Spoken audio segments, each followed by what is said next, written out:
我是一位军人，参与防疫的过程，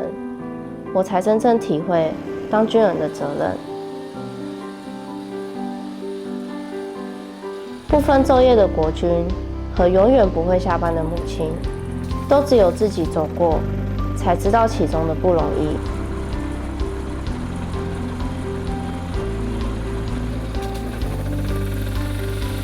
现在，在我们还来得及，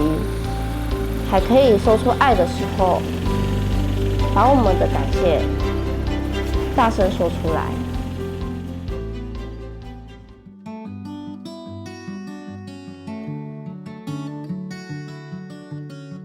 我的妈妈是一个非常独立的人，然后非常自立自强。因为我妈妈对小孩子的自我要求方面都很高，然后非常乐观，待人非常好。对，但是渐渐长大以后，我发现我妈妈是一个非常需要受保护的人。她只会处罚我，没有沟通，成绩不好，考低于她的期望的分数，或者是没有在她预想之内的事情，就是修理。因为我从小2个弟弟是身心障碍，我们是住在山上，对，所以交通来说非常的不便利。家境的关系，所以其实小时候的家庭状况不是很好。然后我就常常看我妈妈骑了一台摩托车，带着我跟我2个弟弟，然后到医院去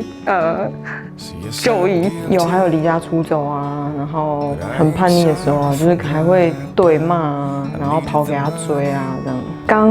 入的时候，我妈从不来，恳亲的没有，因为可能家里住彰化，可能也比较远不方便或者是什么。然后她从小就一直灌输我说，我们虽然环境比别人差，但是我们要非常勇敢去面对这件事情。所以现在长大以后，我妈妈还是一样秉持的那种不可以放弃，然后不管别人用什么眼光去看我们。